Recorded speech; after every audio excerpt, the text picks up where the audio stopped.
আমাদের ব্যবহার করা ক্যান্ডেল থেকে বেঁচে যাওয়া অংশ দিয়েই আমরা আবারও নতুন করে ক্যান্ডেল তৈরি করতে পারি। এজন্য আমাদের বেশ কয়েকটি ইনগ্রেডিয়েন্ট প্রয়োজন।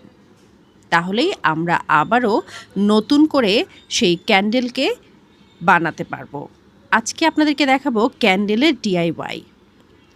প্রথমে আমি আমার বেঁচে যাওয়া ক্যান্ডেলের টুকরোগুলো একটি পাতিলে দিয়ে সেটিকে ভালো করে গলিয়ে নিচ্ছি। তারপরে আমি যে পাত্রে ক্যান্ডেল বানাবো সেই পাত্রটাতে ক্যান্ডেলের সুতো দিয়ে দিচ্ছি আগে থেকেই। তারপরে সেই লিকুইড ক্যান্ডেলগুলো আমি সেই পাত্রের ভেতরে ঢেলে নেব।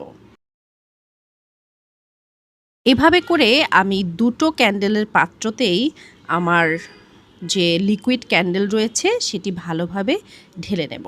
এরপরে অপেক্ষা করব সেই ক্যান্ডেলটা ভালো করে শুকিয়ে যাওয়ার। আর ক্যান্ডেল শুকিয়ে গেলেই কিন্তু রেডি হয়ে যাবে আমাদের ডিআইওয়াই মোম বা ক্যান্ডেল। দেখুন কি সুন্দর তৈরি করেছি। এবারে আপনাদেরকে আমি ক্যান্ডেলটি জ্বালিয়ে দেখাচ্ছি যে কেমন হয়েছে। দেখুন একদম নতুনের মতো হয়ে গেছে আমার এই ক্যান্ডেলটি। তো আপনারাও চাইলে আপনাদের ফেলে দেওয়া বা ব্যবহার করা ক্যান্ডেলের টুকরো দিয়ে এভাবে ক্যান্ডেল বানিয়ে নিতে পারেন।